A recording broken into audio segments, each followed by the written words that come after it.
Bueno, muy bien, estamos listos pues. Vamos a ver el día de hoy una primera parte, porque son como unas 8 partes más o menos que estoy dividiendo este estudio. Vamos a ver ahora una introducción que yo creo que necesitamos estudiar como iglesia para poder empezar desde el principio, precisamente, de las cosas, porque a veces nosotros como cristianos, creo yo que empezamos en la historia del cristianismo desde hace 500 años, ¿no? Con la reforma que hubo de Martín Lutero y el cisma que hubo de la separación de la iglesia católica, romana, apostólica y romana, y las iglesias evangélicas que salieron de esta reforma. Entonces, la mayoría de las iglesias, las que no han estudiado todavía esta parte de la historia, porque hay muchos cristianos que no han estudiado esta parte de la historia, empiezan de ahí y creen que la iglesia católica pues ha existido por todos los siglos y que ha sido la única y verdadera y todo esto, ¿no? Y se apropia de todo el evangelio y se apropia de todas las cosas que escuchamos ahorita, ¿no? Por ejemplo, ahorita lo que decíamos de las tradiciones y todo lo demás, ¿no? Pero mi idea es que podamos nosotros ver bíblicamente que el cristianismo ha existido inclusive antes del Antiguo Testamento. El concepto de iglesia, Dios ya lo tenía en mente y lo tenía en su corazón. O sea, no era algo que, a ver, ¿ahora qué hago? Y entonces inventó la iglesia para que se entretengan todos los cristianos que vayan a ir a la iglesia, ¿no? Sino más bien, es un concepto que yo creo que si lo podemos llegar a dominar muy bien, vamos a poder entender perfectamente bien qué es el cristianismo. Y vamos a poder ganar para Cristo a un sector de la Iglesia Católica que también necesita escuchar un mensaje como este y que nosotros necesitamos dárselo, ¿no? Entonces ahorita a lo mejor no queda muy claro el contexto, pero quiero iniciar desde el principio. O sea, quiero iniciar con la palabra cristianismo bíblico o la frase cristianismo bíblico, porque pues hoy en día todo el mundo se llama cristiano, hoy en día todo el mundo dice que es cristiano, que porque cree en Cristo, etcétera, y todo esto, ¿no? Entonces, pero hay ciertas condiciones y la Biblia dice cuáles son esas condiciones para llamarse cristiano. Entonces, yo creo que lo que vamos a hacer y lo que necesitamos hacer como iglesias es construir una identidad cristiana bíblica, una identidad que nos diga, ¿sabes qué? Nosotros venimos del cristianismo bíblico, ¿no? Somos cristianos bíblicos porque después de la Reforma, hace 500 años que pasó esto, pues nacieron todas las denominaciones que conocemos ahora: bautistas, metodistas, presbiterianos, luteranos, etcétera, ¿no? Y entonces contamos la historia desde ahí, pero el cristianismo es mucho, mucho más atrás, y el cristianismo tiene una historia muy rica que yo espero podérselas compartir y también contagiar en este estudio bíblico, ¿no? Bueno, entonces para no hacer mucha introducción, quiero decirle que vamos nosotros a platicar o vamos a debatir con personas que son teístas. No sé si están relacionadas con ese término. Los teístas son aquellos que creen en Dios. O sea, teístas viene de la palabra teos o teísta, que es creencia en Dios o creer en Dios, ¿no? Entonces vamos a debatir con personas que dicen que creen en Dios y que tienen un conocimiento acerca de Dios. Católicos, inclusive mormones y muchas religiones que son monoteístas. Monoteístas quiere decir que adoran solamente a un solo Dios. Politeístas quiere decir que adoran a muchos dioses. Entonces, el judaísmo es una religión monoteísta, solamente adora a un solo Dios. Dice la Biblia, y en el Pentateuco, ¿verdad? Ellos lo tienen también escrito: Jehová nuestro Dios uno es, y ellos siempre han creído en solamente adorar a un solo Dios. El Islam también es una religión monoteísta y el cristianismo es una religión también monoteísta. Entonces son 3 grandes religiones que son monoteístas. Entonces vamos a debatir con personas teístas de múltiples religiones y también vamos a debatir con ateos, y tenemos que decir que ningún debate o ninguna defensa es tan torcida como la de la Iglesia Católica, Apostólica y Romana. O sea, la doctrina que ellos interpretan es una doctrina muy torcida, y les voy a explicar por qué en unos momentos más. Los ateos, por ejemplo, definen su postura desde planteamientos verdaderos. O sea, los ateos dicen, por ejemplo, oye, pero es que el cosmos, el universo, es que el Big Bang, y de perdida los ateos traen argumentos que son válidos y son verdaderos, pero que les falta obviamente la iluminación de la palabra de Dios para que puedan ellos entenderlo. Pero los ateos, de perdida sus argumentos son válidos, pues son argumentos científicos, muchos de ellos, o son argumentos, donde inclusive los ateos dan oportunidad a las personas de decir, si tú crees en Dios, o sea, yo te doy la oportunidad de que tú creas en Dios y me demuestres quién es ese Dios, y tienes un espacio dentro de la mesa para debatir acerca de Dios. Los que no son así son los extremistas que no permiten que otra religión o que ninguna religión esté sentada en una mesa. Entonces los ateos de perdida defienden su postura desde planteamientos verdaderos, y así cada religión cristiana lo hace también, con excepción del catolicismo. Ahorita vamos a explicar por qué. La apologética católica no tiene barreras, ¿sí? Cuando digo barreras es que no tiene límites, pues, para inventar sus doctrinas, sino que usa la moral maquiavélica para lograr su objetivo. Y uso la palabra maquiavélico para lograr su objetivo, porque a lo largo de la historia la Iglesia católica, apostólica y romana, y quiero señalarlo así, ¿no? O sea, creo que es correcto decirle romana, porque ellos son los que se autonombraron así romanos. O sea, ellos son los que se autonombraron, se robaron el título primero, Iglesia católica y apostólica, se robaron ese título y le agregaron ellos nada más romana, o sea, para distinguirse de las demás iglesias de todo el mundo. Y entonces ahora quieren quitarse el mote romano, ¿verdad? Porque trae un peso muy fuerte. Fue Roma quien crucificó al Señor Jesucristo, por ejemplo. Fue Roma quien persiguió a la iglesia o a los judíos, y fue Nerón en el año 70 que destruye el templo de Jerusalén bajo el Imperio Romano. Entonces, los romanos han sido, por siglos, han sido un imperio, y han sido también una sociedad muy problemática en el mundo, y ahora les pesa muchísimo a ellos llamarse romanos, o sea, en esta época del día de hoy, ¿no? Entonces, ellos usan toda su moral maquiavélica para lograr su objetivo. Ahora, la pregunta que yo hago aquí es, ¿están equivocados los ateos? Testigos de Jehová, los de solo Jesús, que son los apostólicos, y otras religiones. Bueno, seguro que sí están equivocados, pero sus argumentos son verdaderos, ¿sí? O sea, los argumentos que pueden dar esas religiones, mormones, testigos de Jehová, mormones también, ateos, etcétera, de perdida ellos, sus argumentos, los sacan ellos de la verdad de la Biblia, o leen la Biblia y sacan sus argumentos de ahí, y malinterpretan las escrituras. Dice, porque su equivocación no se basa en la mentira, sino en la mala interpretación. O sea, ustedes han platicado con mormones, testigos de Jehová, han platicado con personas que sobre la misma Biblia ellos tienen una mala interpretación. Por eso muchos testigos de Jehová y mormones, de alguna manera, son más fáciles de convencer en el evangelio cuando tú los convences con argumentos bíblicos y le demuestras la buena enseñanza bíblica para que ellos puedan entender el mensaje de la palabra de Dios. Pero con los católicos es diferente. Con los católicos, ellos no tienen una mala interpretación de la Biblia.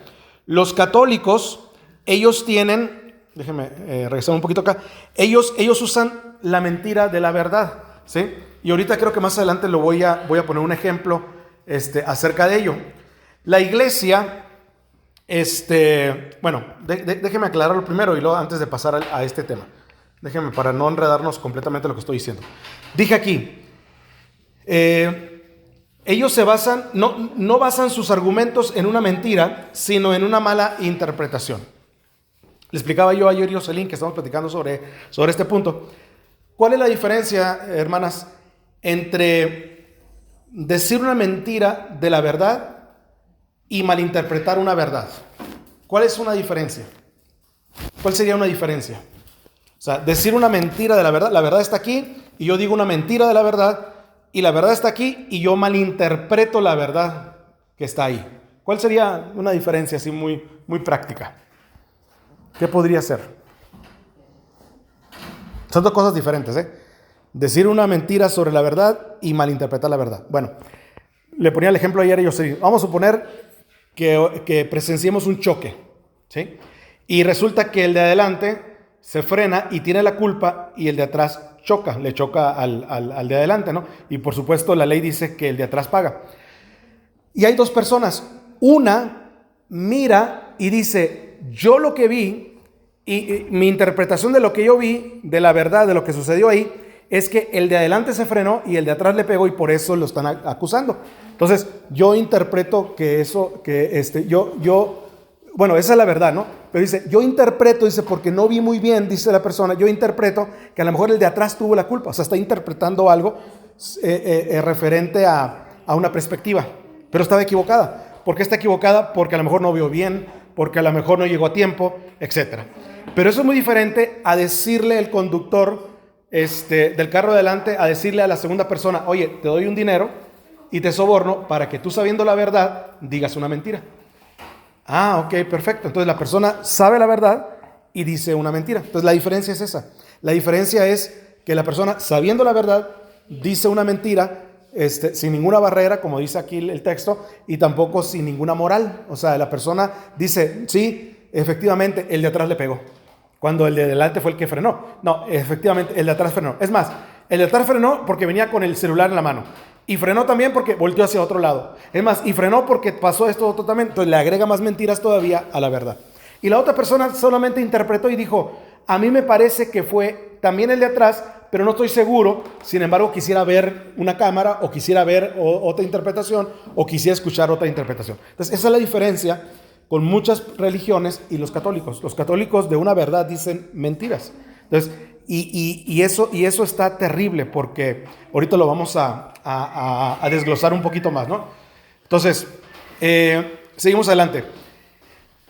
Para llegar a este punto, tenemos que definir qué es la iglesia, ¿sí?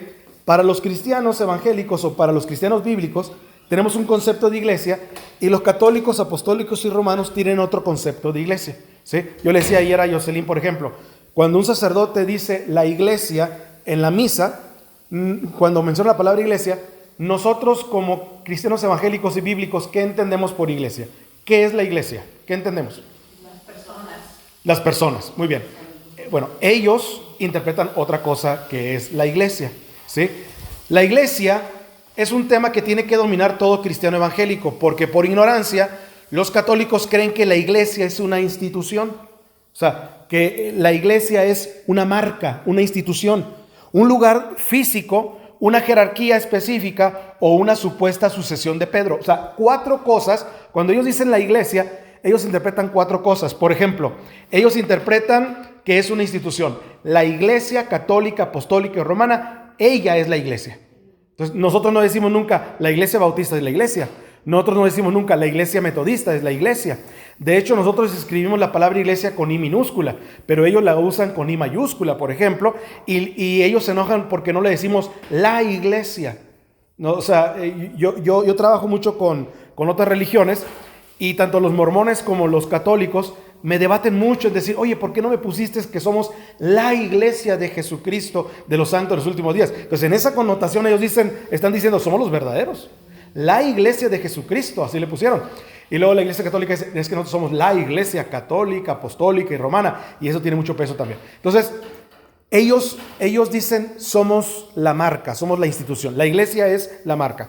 2, para ellos la iglesia es un lugar físico. Por ejemplo, ¿cuál sería el lugar físico? El templo, por ejemplo, ¿sí? Por eso ellos les enseñan a sus feligreses que tienen que persinarse cada vez que pasan por una iglesia, porque tienen que adorar al Dios que está dentro de esa iglesia. Entonces ellos dicen, la iglesia es un símbolo de Dios. La iglesia es un símbolo el templo, perdón, es un símbolo de la iglesia, el templo. Entonces tienes que respetarlo, y tienes que cuidarlo, y tienes que hacer esto y todo lo demás.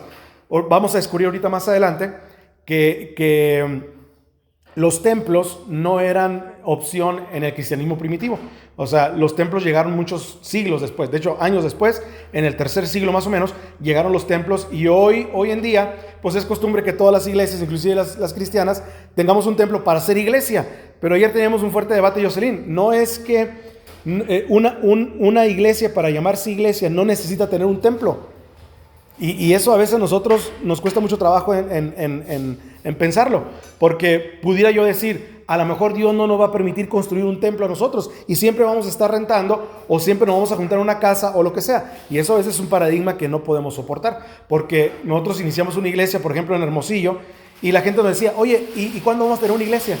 Porque todo el mundo quiere ver una iglesia, un templo, perdón, representando a la iglesia. Entonces, a ellos les enseñan el lugar físico. 3, una jerarquía específica. O sea, el papa, los obispos, los cardenales, los sacerdotes. Ahorita vamos a ver más adelante que la Iglesia Católica dice, si no hay un sacerdote en una congregación, no hay iglesia.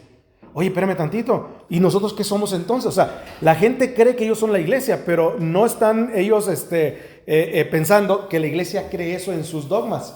Nosotros, yo le ponía también el ejemplo ayer a Yossi, voy a mencionar mucho a Yossi porque ayer tuvimos un debate, ¿no? Como hasta las 3 de la mañana y si me ven aquí una marca y si me ven acá otra marca aquí de la plancha, hermanos, es porque, no sé. Entonces, Entonces, si me ven flaco, ojeroso, cansado y sin ilusiones, es porque no comí. Ellos dicen, si no hay un sacerdote, no puedes oficiar nada. No pueden ustedes oficiar nada. No pueden ustedes decir que hicieron un culto, una misa, una celebración. Nada. Nosotros, por el contrario, yo le decía a Yossi, si no tenemos un pastor, no dejamos de ser iglesia. Seguimos siendo iglesia, ¿no? Entonces, no es una condición tener un pastor para ser una iglesia. Y la pregunta que me decía Yossi, pero necesariamente tiene que tener una iglesia, un pastor, una iglesia para funcionar como iglesia. Sí, o sea, es necesario que tenga un pastor para que se desarrolle como iglesia, pero eso no es la pregunta. La pregunta es, ¿somos iglesia sin un pastor? Porque murió, porque se fue, porque no lo encontramos, porque no tenemos ahorita y duramos 5 o 6 años, no sé cuántos años duramos nosotros sin pastor, pero ¿funcionamos como iglesia? Sí, sí funcionamos como iglesia. Ahora, ¿cuáles fueron esas consecuencias? Hay que evaluarlas. Pues no hubo desarrollo, no hubo crecimiento, o sí hubo, y sí hubo esto. Hay que ver los pros y los contras y ver, ¿no? Pero por ahorita, por lo pronto, la Iglesia Católica dice, sin un sacerdote, sin un obispo, sin un cardenal, sin un papa, no existe la iglesia. Si ellos mueren y no están ahorita, la iglesia no existe como iglesia. Y eso no es lo que dice la Biblia, ahorita lo vamos a ver. Y número 4, para ellos, en pocas palabras, la sucesión de Pedro. Pedro mismo y la supuesta sucesión de Pedro. Sucesión de Pedro quiere decir que fue el primer papa y entonces después los que vinieron son sucesores de ese papa, o sea, Pedro. Y también, como Jesucristo le dijo supuestamente, y ahorita esa es una mentira sobre la verdad, no es una mala interpretación, es una mentira sobre la verdad. Eso se lo tiene que grabar usted muy bien. Ellos dicen que Jesucristo nombró a Pedro como papa. Y en ningún momento la Biblia habla sobre eso. Que le entregó las llaves de la iglesia. En ningún momento tampoco habla la Biblia sobre eso. Y tercero, que la iglesia empezó ahí con Pedro. Y tampoco es correcto. Pero bueno, para ellos la iglesia es eso. Toda iglesia o comunidad que no esté afiliada a la ICAR, de aquí en adelante, ICAR significa Iglesia Católica, Apostólica y Romana, para abreviarlo, ¿no? La ICAR. Toda iglesia que no esté afiliada a la ICAR, entonces no es la iglesia ¿de quién? De Cristo. Y todo ministro que no esté afiliado a la ICAR no es ministro de Cristo. Ese es un dogma que tiene la Iglesia Católica. Entonces, eso no representa lo que es el mensaje bíblico de la palabra de Dios. ¿Ok? ¿Qué es la iglesia para un cristiano entonces? Para un cristiano bíblico. Para un cristiano, la iglesia es el cuerpo espiritual de Cristo. ¿Sí? Es el cuerpo espiritual. Por lo tanto, es invisible, haciéndose visible solo en sus miembros. O sea, es invisible, ahorita voy a explicar por qué, y se hace visible en sus miembros, pero no en instituciones, lugares específicos. Es decir, la iglesia consta de 2 partes. Número 1, la iglesia es invisible, dije. ¿Por qué es invisible? Porque esta parte la constituye la unidad y la comunión invisible que existe entre todos los miembros de Cristo. No importa cuán lejos esté una persona, ustedes mismos lo han visto, si la persona vive en Nueva York o vive en Japón o vive en cualquier parte, la iglesia invisible de Cristo, somos el cuerpo de Cristo, que es llamada la iglesia invisible de todos los lugares, en todo momento, donde quiera que esté. Entonces, Jesucristo ha instituido esa iglesia que es el cuerpo de Cristo y Él es la cabeza. Ahorita vamos a ver unos versículos bíblicos que hablan acerca de eso. Pero, en primer lugar, la característica de la iglesia es que somos los miembros físicos, o sea, cada persona compone el cuerpo de Cristo y una de sus características es que es invisible. La otra es que es visible. ¿Por qué visible? Porque la cara visible de la iglesia son ustedes y soy yo, los miembros. Porque el cuerpo de Cristo consta de miembros que, distribuidos en todo el mundo, llevan la gran comisión adelante y cada uno de manera individual y a la misma vez unidos todos por el lazo invisible que nos une en Cristo Jesús. Bueno, la Biblia dice en Efesios 1, 22 y 23 que Él sometió todas las cosas bajo sus pies. ¿Está hablando de quién? De Cristo. Y lo dio por cabeza, hablando de Cristo, sobre todas las cosas a la iglesia.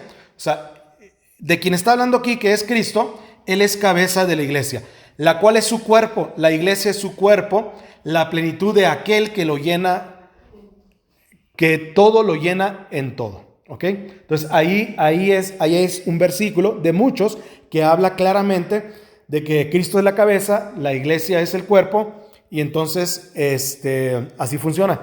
Efesios 4:12 dice, a fin de perfeccionar a quienes, a los santos, para la obra del ministerio, para la edificación del cuerpo de Cristo. Entonces, tenemos aquí que Él sometió todas las cosas bajo sus pies. El contexto habla de Cristo y lo dio por cabeza a Cristo de la iglesia, la cual es su cuerpo. ¿Y quién es esta iglesia y su cuerpo? Los santos para la obra del ministerio. Y lo dice Efesios 5:23, porque el marido es cabeza de la mujer, así como Cristo es cabeza de la iglesia, la cual es su cuerpo, ¿no? Entonces, bueno, para definir qué es la iglesia, entonces somos los miembros, pero los miembros, ahorita vamos a ver una diferencia. Los miembros que se afilian solamente, o qué tipo de miembros pertenecen a la iglesia, al cuerpo de Cristo, ¿no? Porque la iglesia católica también tiene otra interpretación o tiene una mentira sobre la verdad acerca de la membresía. Y bíblicamente, ¿verdad? La palabra de Dios nos dice que nosotros podemos pertenecer a ese cuerpo de Cristo. Aquí no está hablando de ninguna iglesia local, aquí no está hablando de ninguna iglesia denominación, aquí está hablando de los cristianos en todo el mundo. ¿Cómo pertenezco yo al cristianismo de todo el mundo? ¿Cómo pertenezco a ese cuerpo de Cristo de todo el mundo? ¿No? Entonces de eso está hablando aquí la palabra de Dios.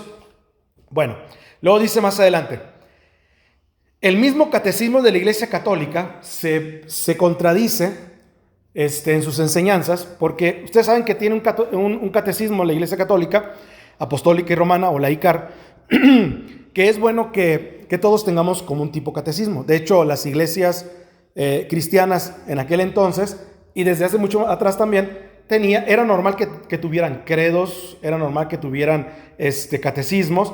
Todas estas palabras creemos que son católicas y nos da miedo y temor pronunciarlas porque creemos que son exclusivamente de ellos, cuando estas palabras ni siquiera son de ellos, eran de la época del cristianismo precisamente, y ellos lo usaban sin mayor problema. Los cristianos usaban la palabra catecismo sin mayor problema. No es una palabra católica. Lo que pasa es que ellos se apropiaron de toda esta marca llamada religión, y entonces creemos que todos, es más, vamos a llegar a un punto en la historia donde, por ejemplo, antes de que existiera la ICAR, la Iglesia Católica, Apostólica Romana, ustedes saben que se le llaman los famosos padres de la Iglesia, o se les llama los teólogos de la Iglesia, que existieron entre los apóstoles y la Iglesia Católica Romana, que existió en el año 325, 330 más o menos. Entonces, entre ese lapso había personas que eran teólogos, pastores y todo lo demás. Tenemos a San Agustín, tenemos a Santo Tomás de Aquino,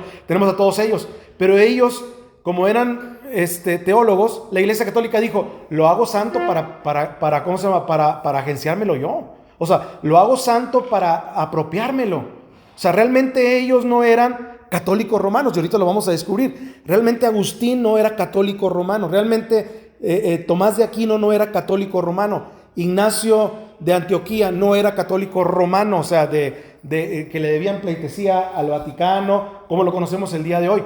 Ellos simplemente, la Iglesia Católica, la ICAR, simplemente dijo, me hago santos de aquí hasta, no hago santo a Cristo porque Él es Dios, ¿verdad? Pero de Cristo para acá, hago todo mundo santo y me apropio de que ellos son también católicos. Y esa es la versión que nos han vendido a nosotros y a todo el mundo, haciendo creer. Por ejemplo, muchos pastores, yo por ejemplo, escucho pastores, ¿verdad?, que están predicando en la iglesia y dicen, bueno, voy a hacer referencia a Agustín, en vez de decir San Agustín, ¿no? Porque ahora su nombre es San Agustín.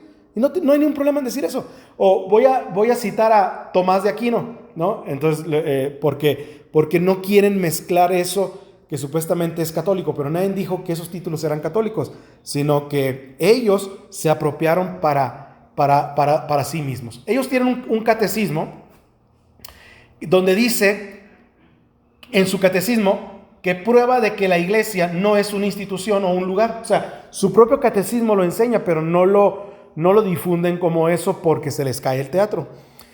El catecismo católico dice lo siguiente de los evangélicos. Fíjense, vamos a brincarnos un poquito la historia. O sea, yo estoy aquí ahorita en el principio, en el libro de los Hechos, y vamos a brincarnos como 15 siglos más aquí, cuando hubo la reforma de Martín Lutero y que hubo la separación y que salieron los protestantes y que la iglesia católica se quedó por este lado. Vamos a situarnos ahí, ¿ok? La iglesia católica dijo, la iglesia católica, la iglesia sabe muy bien que cristianismo hay uno solamente. O sea, no hay varios cristianismos. O sea, no es que cada iglesia tenga su propio cristianismo. Jesús siempre tuvo la idea de un solo cristianismo, para que todos sean uno, dice la palabra del Señor.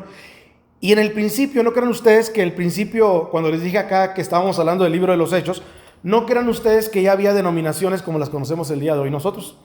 De hecho, las iglesias se identificaban como la iglesia de Jerusalén, porque estaba en Jerusalén; la iglesia de Antioquía de Siria, porque estaba en esa ciudad; la iglesia de Berea, porque estaba ahí. Entonces, las iglesias más bien se identificaban por regiones, pero eran el mismo cristianismo. El cristianismo puro y el cristianismo primitivo era el mismo cristianismo.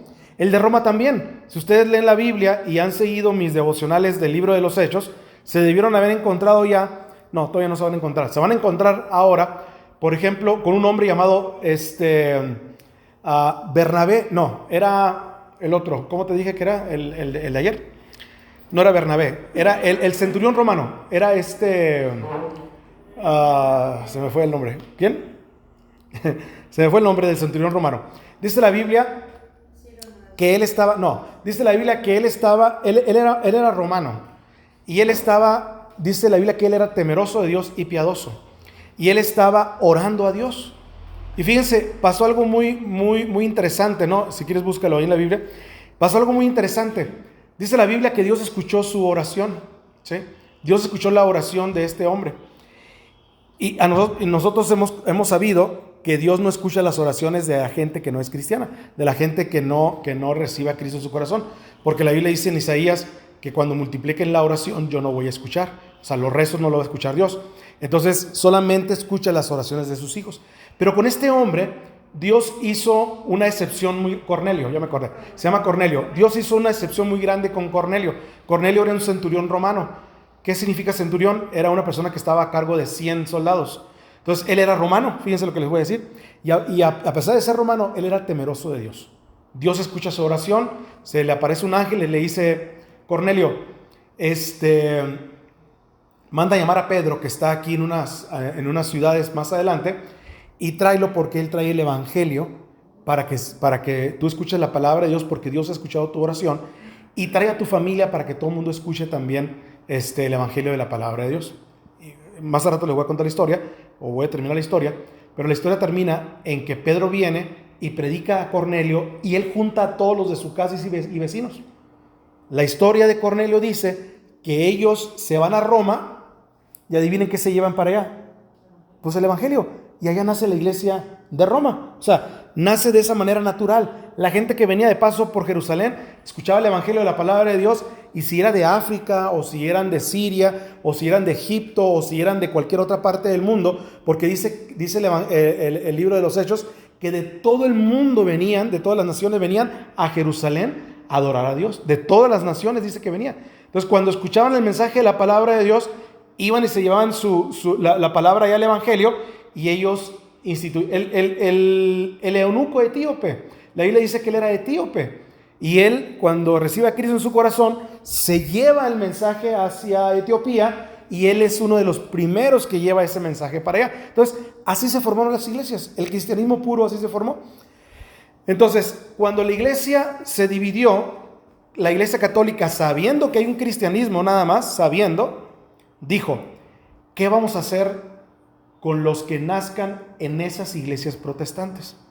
¿Qué vamos a hacer con las personas que nazcan de nuevo, o sea, que sean cristianos, en esas iglesias que se separaron y que ellos no fueron nuestros enemigos, sino que nacieron en esas iglesias?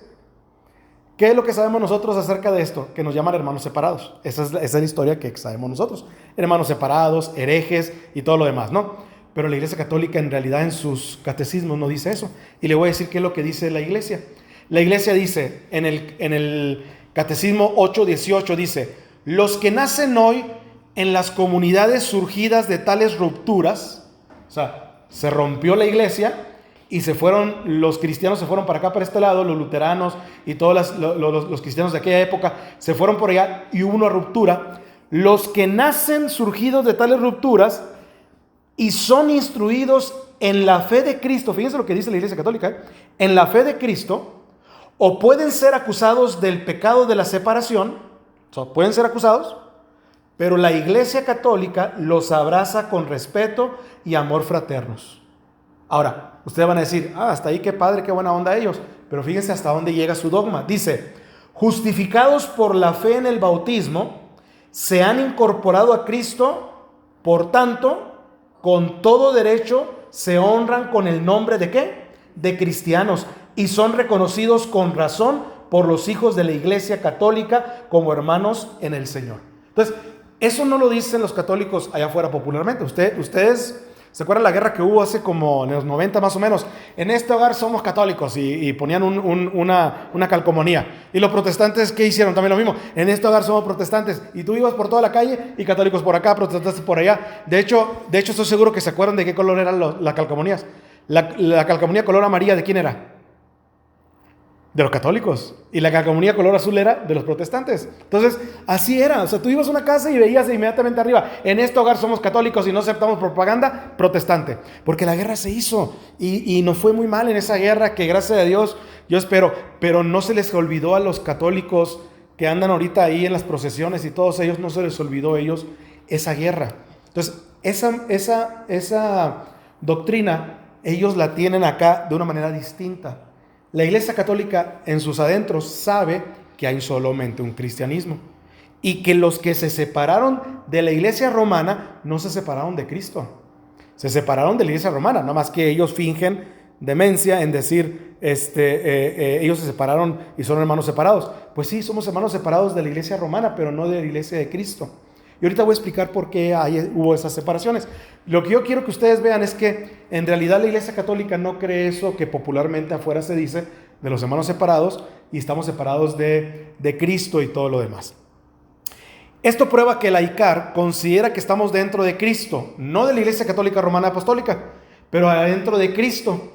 Los que nacieron, dice, lo voy a poner otra vez, dice, son justificados en el bautismo. Ahora, yo le decía a Jocelyn ayer que cuando ustedes vean los credos de las iglesias o de la iglesia, cuando llegamos a la parte del bautismo, siempre dicen el bautismo para perdón de pecados.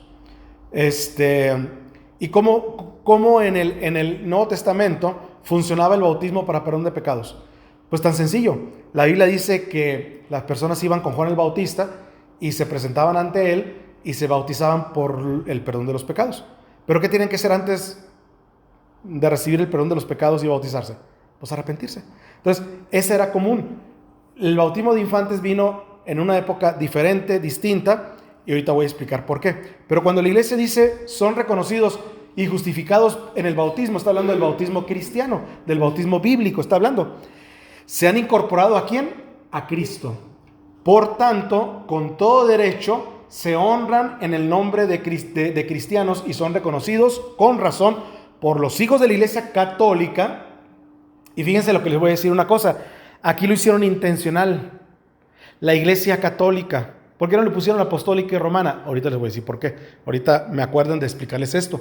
Ellos le pusieron Iglesia Católica como hermanos en el Señor. Bueno, si estamos dentro de la iglesia, del cuerpo de Cristo, que es la iglesia, pero no somos católicos, esto prueba que la ICAR reconoce que su magisterio, o sea, los sacerdotes y todos los papas, ¿sí? Que la iglesia no es una institución y por lo tanto no es laicar, porque si nosotros estamos dentro de la iglesia, pero no somos católicos, entonces existirían dos iglesias de Cristo, una católica y la nuestra, la cual sería un error porque existe solamente una iglesia. O sea, ellos dicen, no nos equivoquemos, son cristianos porque pertenecen al Señor, ¿no? Entonces no hay dos iglesias verdaderas, o sea, no hay dos iglesias, una que camina por este lado y otra que camina por aquel otro lado, y a ver cuál de las dos va a resucitar el Señor.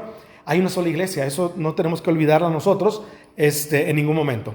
Ahora, al confesar la ICAR que nosotros somos parte de la iglesia, está confesando al mismo tiempo que la iglesia es invisible. ¿Se fijan? ¿Por qué? Porque dice, todos los que vengan y sean salvos en esas religiones de la ruptura son cristianos también, son cuerpo del Señor. La iglesia es invisible y que puede estar en todo lugar donde 2 o 3 personas se congregan en el nombre de Jesús. ¿Se fijan cómo en el dogma dice una cosa y afuera se dice otra cosa? Entonces, hasta aquí, por ejemplo, estamos viendo qué es el concepto de iglesia. Yo quiero que ustedes vayan pensando, ahorita ustedes me han escuchado decir esto por algunas semanas o algún tiempo, ¿no? Dios nos puso en un lugar, yo le decía a Jocelyn, donde predominantemente es católico. El 94-95% de Guanajuato es católico, ¿no? O sea, son predominantemente católicos. Entonces, la pregunta es, ¿cómo le hacemos para ganar a Cristo a los católicos?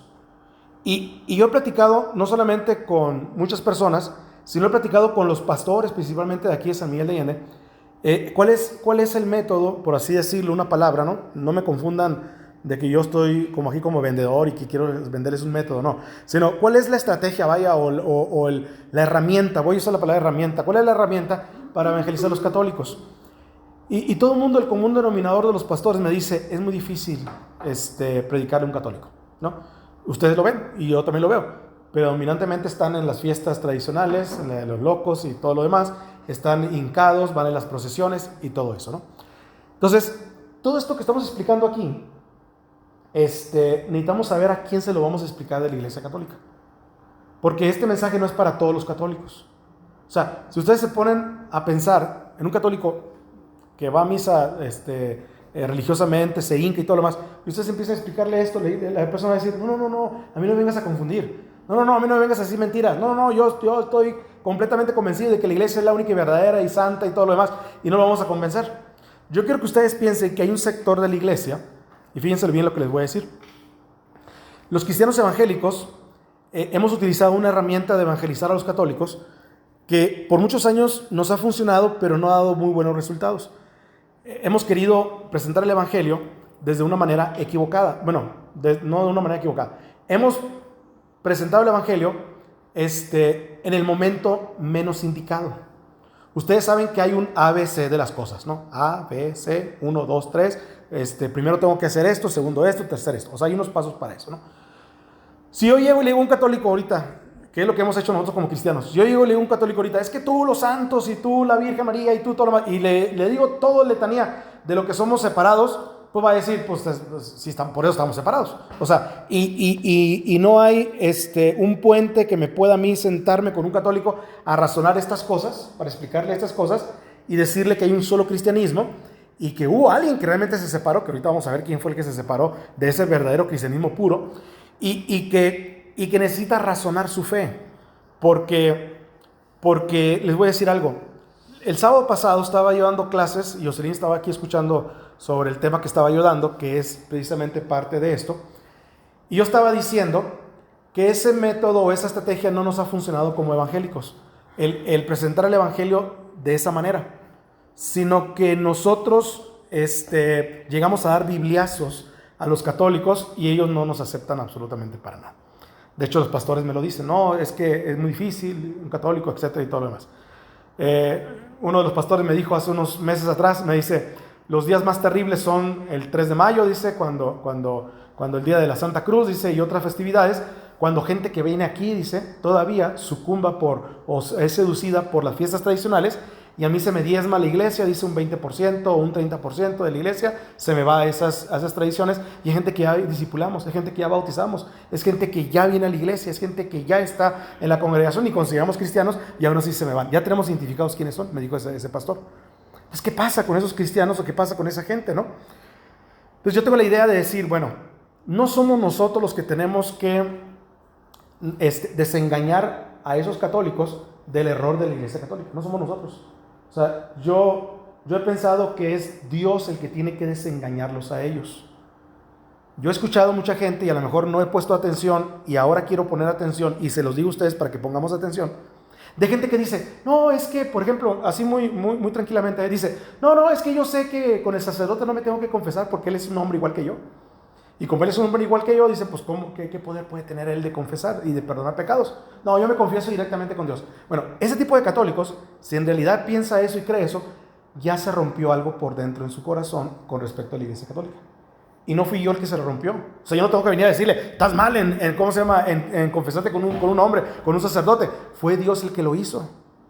Igual también hay mucha gente que puede decir, sí, yo sé que los santos no son para eso. O sea, yo directamente le pido a Dios, Él es el jefe. Yo directamente le pido a Él. Entonces, lo que estoy tratando de decir, por ejemplo, le decía yo sí.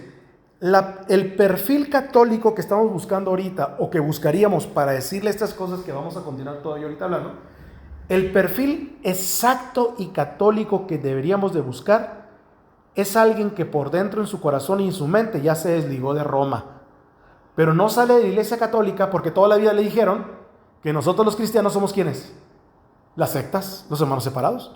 Entonces no va a hacer esto, no va a correr hacia un cristianismo porque dice, me dijeron que toda la vida yo soy los malos, pues mejor me quedo aquí en la iglesia, no participo con la misa, no participo en la confesión, no participo en las procesiones, no voy allá a caminar en las marchas ni nada de eso, me quedo en la casa, sigo siendo católico nominal y aquí me quedo a ver qué pasa. ¿Sí? Le voy a poner nombre a ese católico. ¿Saben cómo se llama ese católico? Se llama Isidora López, se llama. El católico perfecto para hablarle de estas cosas se llama Isidora López, la hermana del hermano Alejo. Ella ya ahorita dice, yo ya recibí a Cristo en mi corazón. Yo ya entendí que los sacerdotes no hacen esto, ni esto otro. Yo ya entendí que la cena del Señor es una cosa. Yo ya entendí. Ella ya está lista para que ustedes y yo le hablemos de Cristo y le digamos a ella cuál es el verdadero cristianismo. O sea, ella ya está lista. Y ese es el perfil que necesita escuchar estas cosas, porque no somos nosotros los que venimos a golpearle para que ella se desentienda de la Iglesia Católica. La misma Iglesia Católica los defraudó ya a ellos en algún momento. Solamente tenemos que ir por aquellos, identificar y decir, a ver, en mi familia yo tengo a esta persona que yo creo que ya se desligó de Roma y del catolicismo del Papa. No, yo sé que el Papa no es así, el Papa no es lo otro. Todos esos comentarios, si son en serio, y ustedes se sientan a platicar con ellos en algún momento y hablan sobre esos temas, nos vamos a dar cuenta que Dios ya trabajó en sus corazones, que Dios ya trabajó en ellos. El muchacho me decía, le estaba contando la historia del muchacho que estaba dando yo clases, ¿no? Dice, mi papá, dice, era un católico de hueso colorado, y ya con esto les digo todo. Entonces dice él, vino el mejor pastor que conozco, dice, de aquí del Estado de México, a hablarle de Cristo, y no pudo hacerlo entender del Evangelio de Cristo. O sea, ya para que haya venido el mejor pastor que él consideró, dice, ya todos los demás, o sea, no pudieron intentar absolutamente nada. Un día, dice, pasaron años, un día llegó él solo, yo estaba sentado, llegó solo y me dijo, hijo, ahora sí, dijo, estoy preparado para escuchar ese evangelio, porque yo ya adentro me convencí, o sea, él era uno de hueso colorado, yo ya me convencí allá adentro que todo lo que ustedes estaban diciendo era cierto, y ya lo investigué yo, ya me di tiempo para verlo yo. Lo que pasa, y casi se lo dijo, pero no lo dijo, pero casi lo dijo. Lo que pasa es que no eran ustedes los que me tenían que convencer. No eran ustedes con un librito, con un folleto, con un 1, 2, 3, 4 del Evangelio para decir, ¿lo aceptas a Cristo en tu corazón? No era así, dice. Yo tenía que desengañarme de toda la institución que por años seguí, de toda la institución que por años yo estuve ahí desde chiquito y que tenía un temor al momento de darle la espalda, inclusive al templo. Porque acá en esta región yo aprendí, ahí he visto que la gente entra, la gente no le puede dar la espalda a la imagen que está enfrente.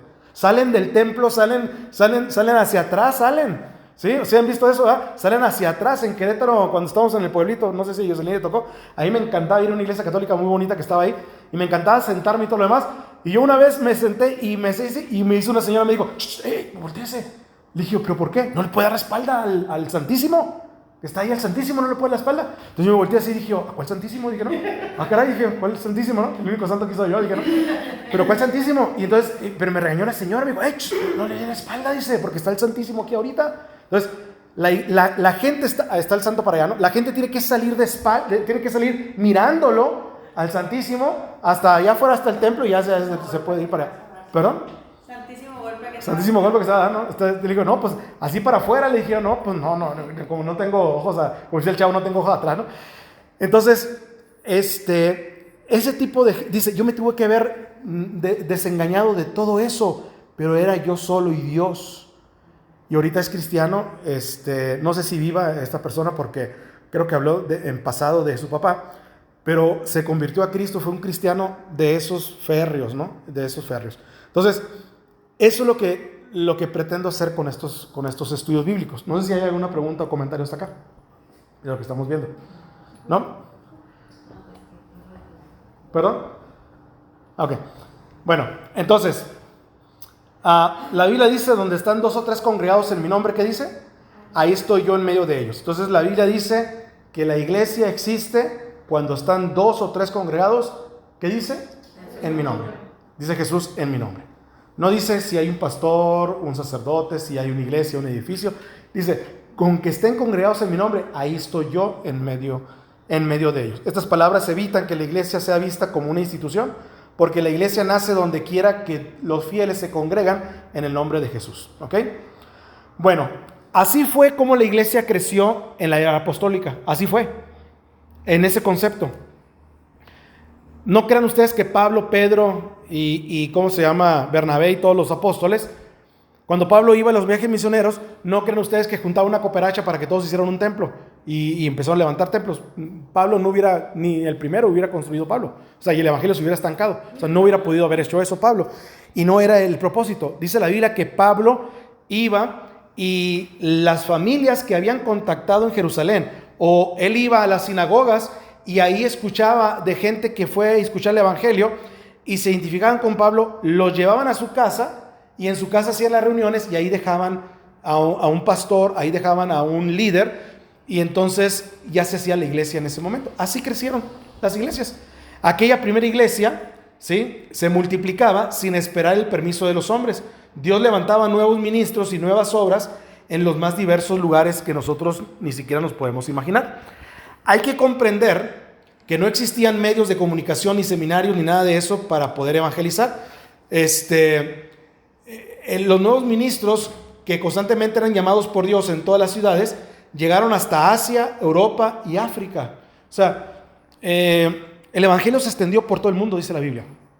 Cuando la iglesia fue perseguida, cuando la iglesia fue en el año 70 también inclusive de la era, cuando la iglesia fue destruido el templo judío, porque yo les comentaba a ustedes el domingo pasado, creo que era que les comentaba yo a ustedes, de repente Jesús se fue al cielo, los discípulos se juntaron en un aposento alto y tuvieron su reunión ahí. ¿Y qué hacían los cristianos? ¿Y qué hacía Pedro y Pablo y todos los demás? Ellos iban el día sábado a la sinagoga o iban al templo mayor ahí en Jerusalén y se reunían con los gentiles, ahora con ellos, para hablarles del evangelio, y los judíos también. O sea, ellos iban al templo judío. Entonces le hablaban de Cristo y así fue como se convirtieron a Cristo Jesús. Entonces, pero todos ellos llevaron el evangelio a estos continentes. La persecución no pudo en contra de la iglesia y sus obras dan testimonio de que tenían plena conciencia de su fe, pues sin tener la manera de tener aún todo el Nuevo Testamento en sus manos, ni la posibilidad de escuchar testimonios de Jesús de boca de un apóstol, soportaban persecuciones e iban a la muerte como ovejas al matadero, imitando al Maestro, que es nuestro Señor Jesucristo. Entonces la iglesia, así era la iglesia en los tiempos apostólicos. Crecía libremente y se multiplicaba, no como gobernada por hombres, sino por Dios. Entonces Dios dio el crecimiento de su iglesia en ese tiempo de una manera exponencial y de una manera muy sobrenatural. Bueno, esto fue así, todo esto fue así hasta la llegada de un hombre llamado Constantino, que ustedes me han escuchado mucho hablar de él y vamos a hablar todavía de él, y del primer concilio ecuménico que hubo en un lugar llamado Nicea en el año 325. Yo quiero que imaginen que cada obispo que está aquí es un representante de una iglesia cristiana, ¿sí? De todas partes del mundo. O sea, a lo mejor aquí había un ortodoxo, un griego, a lo mejor aquí había un africano, a lo mejor había aquí un romano, un latino. Entonces, todos estos obispos que eran los representantes, pues vaya, ¿no? Los representantes del cristianismo en aquellas ciudades, se juntaron un día en un concilio. Y ahorita les voy a decir por qué. El concilio fue convocado por Constantino, el emperador, y es considerado el primer concilio ecuménico universal de la iglesia cristiana. Ahora, ¿qué fue lo que pasó? Bueno, los concilios eran asambleas convocadas para dirimir cuestiones de doctrina y disciplina eclesiástica. Se lo voy a poner de esta manera. Imagínense que las iglesias se fueron a todas partes del mundo, y había un montón de iglesias cristianas en todas partes del mundo, y entonces, como no sabían qué pasaba en África y no sabían qué pasaba en otra parte, ellos hacían reuniones para ver qué es lo que estaba pasando en sus comunidades, ¿no? O sea, era como una reunión de cristianos, de pastores cristianos o de obispos en ese entonces, cristianos, para ver qué es lo que estaba pasando.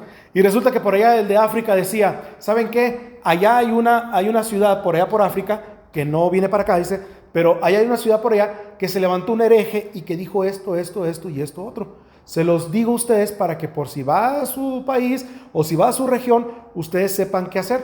Entonces los concilios servían para eso, para proteger la doctrina y para proteger también de herejías a las personas que se levantaban en aquella ciudad, y ellos hacían un pacto. Todas las iglesias cristianas hacían un pacto donde decían, creemos en esto y no nos vamos a salir de aquí. Entonces, cuando llegaba ese hereje allá a aquella iglesia y llegaba a su comunidad, porque ellos también hacían su lucha, pues hacían sus propios adeptos, también ellos llegaban ¿cómo se llama? A Grecia, por ejemplo, llegaban y se establecían en esa comunidad. La iglesia cristiana ya sabía qué hacer. Ya hemos oído hablar de esta doctrina falsa, de este hereje falso. Ya trajimos un documento donde nosotros rechazamos a esta herejía. Bueno, para eso servían los concilios ecuménicos, ¿sí? Pues ya lo resumí, ¿no? El más famoso se llama Concilio de Nicea, la reunión que resolvió una controversia sobre la naturaleza de Cristo. Miren, vamos a situarnos en el año 300 después de Cristo, el año 300, ¿sí? Las iglesias ya estaban en muchas partes del mundo. Las iglesias como de Roma y las iglesias de Jerusalén y todas esas ya tenían más iglesias locales, y ellos nombraron a un obispo para que estuviera supervisando a las demás iglesias también, que es el concepto de obispo, bueno, supervisar iglesias y pastores también. Había una doctrina falsa que estaba en ese entonces levantándose. Hubo un hombre, no sé si aquí lo menciona, ¿sí? Hubo un hombre que se llamó Arrio, ¿sí? Ahorita lo voy a mencionar aquí. En el año 325, el 20 de mayo, la iglesia cristiana, fíjense, no fue la iglesia católica, la iglesia cristiana entró en una nueva etapa de su historia cuando aproximadamente 230 obispos se reunieron en Nicea, una importante ciudad bitinia que es la actual Turquía.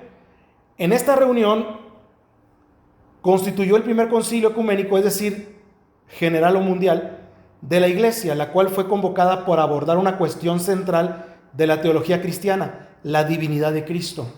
No sé si ya se los explico a ustedes, pero no crean ustedes que los primeros cristianos, los del libro de los Hechos, y luego los de aquí del año 300, no crean ustedes que ya tenían todas las doctrinas como las tenemos nosotros en una lista, desglosadita, desarrolladita, y ya lista, entendida en cuadernillos para que todo el mundo la lea. Ellos apenas estaban desarrollando y entendiendo la doctrina. De hecho, ellos creían en el Padre, en el Hijo, en el Espíritu Santo, pero todavía no le llamaban Trinidad. La Trinidad vino hasta mucho tiempo después, vino ese concepto.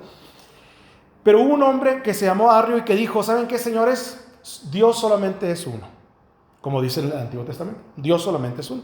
Así lo dice los judíos, y como el cristianismo viene de los judíos, tenemos que entender eso también nosotros. Entonces, ¿qué hacemos con Jesús? Dijeron todos. Bueno, Jesús fue creado del Padre, dijo él. Entonces, ahí ya no les gustó a la iglesia cristiana, porque obviamente eso no es lo que enseña la Biblia. ¿Cómo que creado del Padre? Si Él es Dios también. Y esa controversia se empezó a hacer. Y Arrio empezó a meter sus herejías, ¿sí? empezó a meter sus herejías sobre la divinidad de Jesús. ¿Qué fue lo que dijo este asunto? Bueno, para resumir esta parte que está aquí, ¿sí? Lo que dijo él es, o es Dios divino o es humano. No puede ser las dos cosas. Entonces, todavía no entendían muchos de ellos ni sabían explicar bien la doctrina, como ahorita la podemos explicar nosotros, y más o menos la entendemos todavía. O sea, no crean que la entendemos al 100% nosotros. Pero ellos dijo él, o es 100% Dios y divino, y el que vino, el que Jesús que vino aquí, dice, pues pongámosle un signo de interrogación, que fue carne humana, dice, a lo mejor era espíritu, y ¿cómo se llama? Y vino de esa manera y empezó a enredarse él. Esa era una herejía. Entonces se hizo este concilio para combatir la herejía y que todas las iglesias del mundo cristianas no le abrieran la puerta a Arrio. Resulta que pasó esto. El único que tenía el poder económico para traer a todos los obispos y convocarlos, adivine quién era. Pues el emperador. Claro, no, el emperador. Pues el emperador, pues el gobierno, pues. O sea, ellos nunca iban a traer, yo lo voy a traer, lo voy a convocar, le voy a pagar todo su pasaje. No, hombre, ¿de dónde? Era el emperador.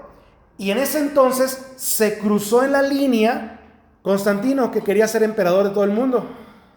Entonces Constantino llegó a la escena y dijo Constantino, órale, pues yo les picho el pasaje a todo el mundo y véngase acá a Nicea, porque yo estoy aquí ahorita, dice, gobernando, y quiero llegar a Roma, pero todavía no he llegado a Roma. O sea, quiero llegar a Roma, ese es mi propósito. Roma era la ciudad de ensueño de todo el mundo, o sea, era la Babilonia de todo el mundo, Roma en ese entonces. Entonces, Constantino quería ser emperador y vivir en Roma, y lo logró. Entonces Constantino dijo, a ver señores, yo quiero ser emperador, y desde donde yo venga, desde esta rayita, que yo soy emperador, hasta por allá el africano y todo lo demás, que yo voy a ser emperador, yo quiero que todo el mundo me siga. Pero como son un montón de pueblos y gente y naciones y lenguas y todo lo demás, ¿qué puedo hacer? Y entonces tuvo la brillante idea, o tuvo la revelación de parte de Dios, dice él, que tuvo una revelación donde le dijo que tenía que acercarse al cristianismo, porque el cristianismo era universal. Resulta que el cristianismo es la única organización que está en todas partes del mundo, y si él llega a una nación y es amigo del obispo y le abre las puertas de esa nación al obispo, inmediatamente pues él tiene las puertas abiertas en todo el país. Entonces él dijo, pues de allí me voy a valer. Convocó a todos los obispos y les dijo, señores, ¿qué necesitan ustedes? Y él empezó a hacer como amigo de ellos, pero se dio cuenta que había una herejía y que ellos no le estaban haciendo caso por esta herejía que estaba haciendo Arrio. Entonces dijo él, pues le resuelvo la herejía. O sea, bando todavía a todo el mundo, ustedes se ponen de acuerdo, pero les voy a pedir nomás dos cosas. A mí me dejan inaugurar el concilio, o sea, yo voy a ser el que voy a hablar primero, y ya les digo de qué se trata y todo lo demás, etcétera. Los dejo a ustedes discutir, y luego cuando ya ustedes discutan y ya tengan todo resuelto, me mandan a llamar otra vez para entonces yo seguirle con el plan que yo tengo para ustedes. ¿Les parece bien? Pues sí, pues tú pagaste todo, pues está bien. O sea, tú convócanos y tanos a todo el mundo. Y así fue. O sea, Constantino fue el que trajo a toda esta gente para poder reunirse ellos. ¿Cuál fue el problema teológico de ese concilio? Ahí se abordaron principalmente las enseñanzas de un sacerdote y presbítero egipcio llamado Arrio. Ya con el solo hecho que sea egipcio ya es desconfianza, ¿no? Porque los egipcios ya saben, en la Biblia, ¿no? Quien desarrollaba su labor ministerial en su país natal, más exactamente en Alejandría. Sus particulares opiniones se desencadenaron una controversia tanto dentro como fuera de la iglesia. La más controvertida giraban en torno a la naturaleza de Cristo, asunto que en realidad no era nuevo, ya que había sido un tema de debate al interior de la iglesia durante al menos 150 años atrás, pero ellos estaban malinterpretando la doctrina y no estaban haciendo una mentira de la doctrina. Y Arrio sí estaba haciendo una mentira de la doctrina. Ahorita les voy a decir por qué. Entonces, la cuestión central de la polémica giraba en torno a cómo definir la naturaleza de Jesús. De él se hablaba, en palabras del Nuevo Testamento, como el Hijo de Dios, la palabra o logos de Dios, y el Salvador que era uno con el Padre. Eso era lo que decía y lo que dice el Evangelio. En el principio era el verbo era con Dios y el verbo era Dios. Entonces ellos decían, pues es Jesús. Desde dentro de la iglesia y a lo largo de los años surgieron diversas posturas teológicas sobre dicha naturaleza, y estas fueron las más importantes. No se las voy a explicar todas porque está muy largo esto, pero en pocas palabras, había tres posturas, donde Arrio fue la postura más hereje, que él propuso una conocida como arrianismo, que consistía en que el Hijo estaba subordinado al Padre, él estaba abajito del Padre, enfatizando el carácter unificado y eterno de Dios. Este punto de vista, sin embargo, planteaba un problema para la iglesia: un Cristo subordinado que, aunque era más que un humano, era menos que el plenamente Dios, por lo que no podía impartir la salvación a la humanidad. Entonces, esa era la herejía de Arrio. Decía Arrio: miren, Cristo fue creado, y la Biblia dice que el Hijo es engendrado del Espíritu Santo. No dice que fue creado. Es mucha diferencia entre ser engendrado y ser creado. Entonces Arrio decía: fue creado. Un segundo después, pero fue creado. Y saben una cosa, él está bajito del Padre, porque Padre solamente hay uno. Y empezaba él a decir sus doctrinas falsas sobre esto. Bueno, ¿cómo terminó todo esto? ¿Por qué le estoy explicando esto? ¿Cómo terminó todo esto? Bueno, Constantino logró ahí, ¿verdad? Más o menos equilibrar la cosa, y lo hizo con la famosa conversión del emperador. Resulta que el emperador dijo: oiga, pues ustedes no están poniendo de acuerdo. El concilio duró 2 meses y medio. Entonces estaban ahí todos ahí, estaban 2 meses y medio el concilio. Duró 2 meses y medio, dijo el emperador: oiga, ustedes no están poniendo de acuerdo. Y saben una cosa, esto pues va a terminar en una guerra. Porque si no se ponen de acuerdo ustedes, y Arrio y todos los demás no se ponen de acuerdo, va a terminar esto en una guerra. Arrio convenció al emperador, o sea, se entrevistó con él, lo convenció, y entonces Arrio, ¿verdad?, ya estaba más o menos teniendo la mano al emperador, y el emperador se le ocurrió la famosa idea de decir: pues me convierto al cristianismo, y se acaba el problema.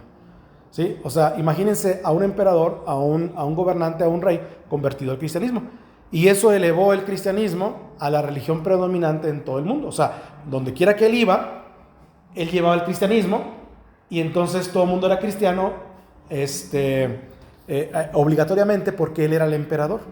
Pero la falsa conversión de Constantino estuvo en que él nunca se bautizó. O sea, el cristianismo siempre ha puesto énfasis en el bautismo, y Constantino nunca se bautizó porque había una ley que los emperadores no podían ser convertidos en ninguna religión.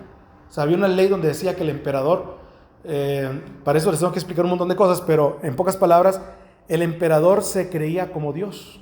O sea, un emperador era como Dios. Entonces dice: pues, ¿cómo el emperador, si es Dios, cómo se va a bautizar si él es Dios?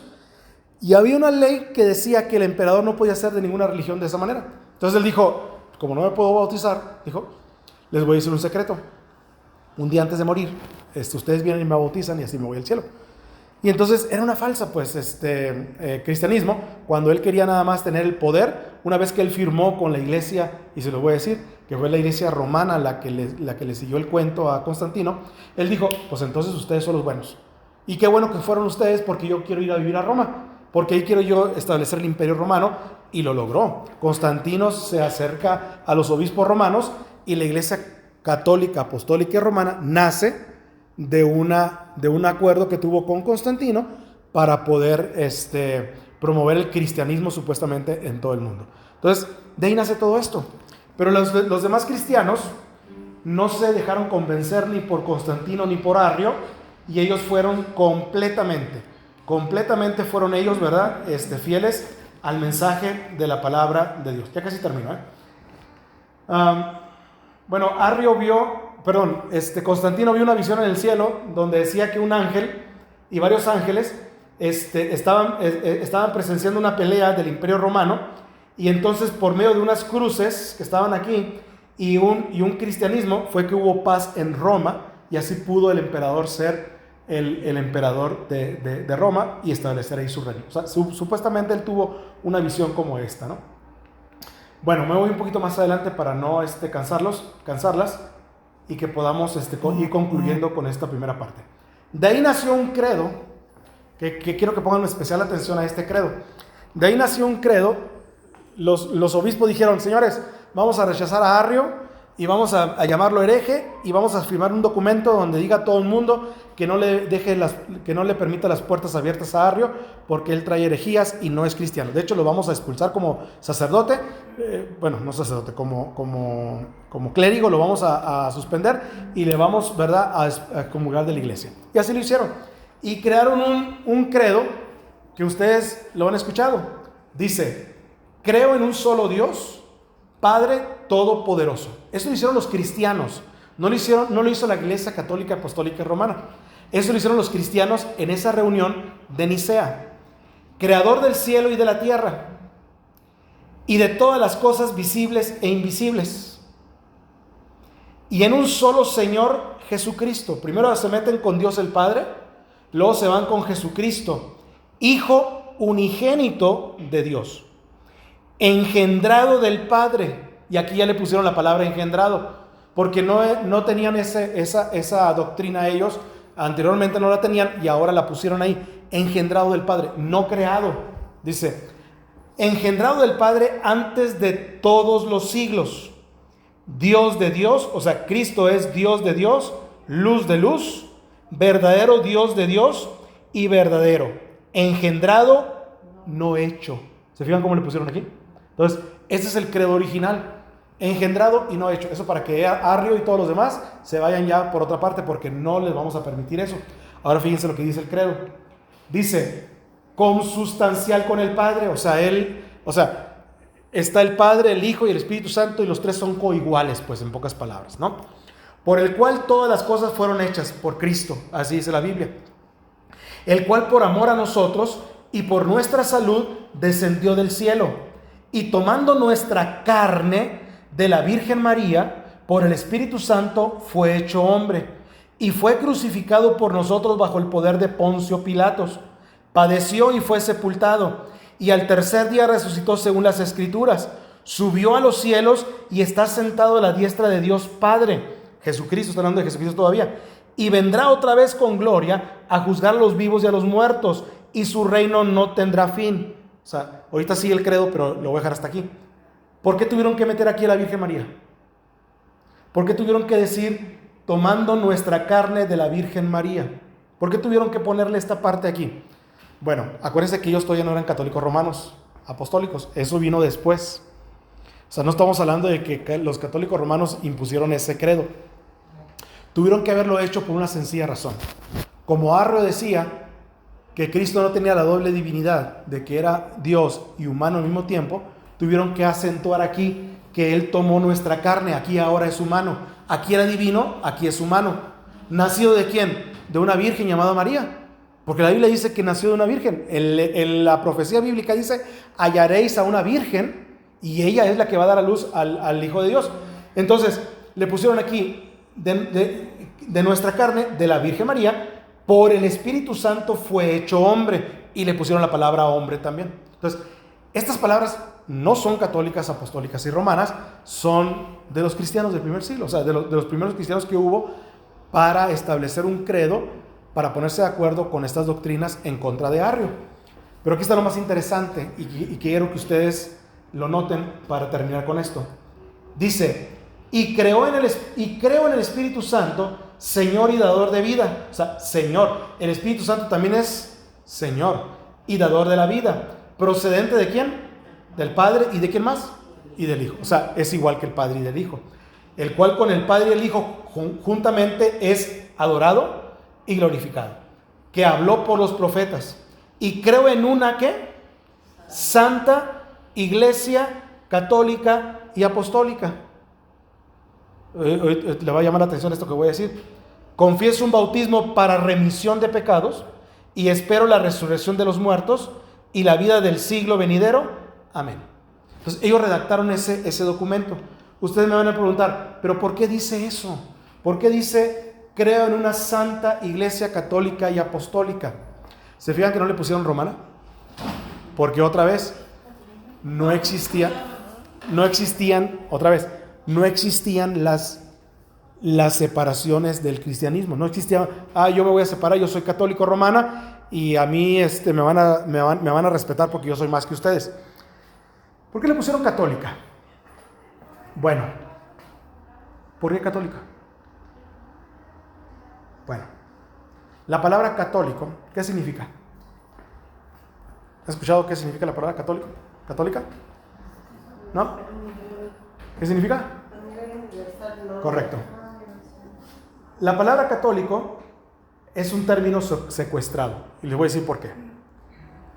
La Iglesia Católica es ¿La que fundó Jesús? No. Presenta una problemática de términos católicos. La iglesia, el término católico, ¿sí?, significa universal. Universal. ¿Sí? Este concepto fue evolucionando hasta terminar secuestrado a partir de la constantinación de la iglesia iniciada en el siglo IV y amerita ser redimido a insertarse en todas las comuniones de fe. ¿Qué es lo que estoy tratando de decir aquí? Que el término católico lo usaron los primeros cristianos para referirse a todas las iglesias que estaban en todo el mundo de manera universal. Les acabo de decir que la palabra iglesia significa el cuerpo de Cristo. Significa que somos el cuerpo de Él invisible. Entonces, ellos inventaron una palabra, o había una palabra, que les definió como universal de todas las iglesias en todo el mundo, y la escribieron católico. Entonces, la palabra católico realmente significa universal. Y esa era una palabra que ellos utilizaron sin ningún problema, porque no existía la iglesia romana todavía. O sea, no existía el término iglesia católica, apostólica y romana. Entonces, para ellos era completamente normal. Viene de un vocablo griego, donde significa precisamente universal. Luego, quiero ir un poquito más adelante. La idea de universalidad eclesial la encontramos en 5 acepciones paulinas. O sea, Pablo habla de esto. La unión mística de la comunidad con su cabeza, o sea, el cuerpo de Cristo es una cabeza universal, es un cuerpo universal, perdón. La extensión geográfica de dicha familia, o sea, todas las iglesias que están en Roma, las iglesias que están en Asia, las iglesias que están en todas partes del mundo. La fusión de judíos y gentiles es universal también, porque se juntaron judíos y gentiles para predicar el evangelio. Y la coherencia doctrinal también. Y la congruencia ortodopráctica, o sea, la práctica de la liturgia, gracias al vínculo del Espíritu Santo. Entonces, para ellos no había ningún problema en decir, Jesucristo se constituye como la cabeza de la iglesia cristiana, que es su cuerpo y que es santa. La iglesia es santa, decían ellos. La iglesia es iglesia apostólica. ¿Por qué apostólica? Porque vienen de los apóstoles, exactamente. Viene de la doctrina de los apóstoles. Dice, y entonces hasta ahí se quedaba el dicho nada más. Nadie le puso romana. De hecho, el credo original no dice eso. El credo original dice la iglesia, iglesia apostólica, iglesia católica y apostólica. Entonces, hasta ahí la vamos a dejar porque es mucha información más todavía la que tengo acá. Cristo es la cabeza de la iglesia, los creyentes somos su cuerpo, y en esto, ¿verdad?, es lo que estriba en la primera parte del concepto de lo que es iglesia. Preguntas y comentarios hasta aquí.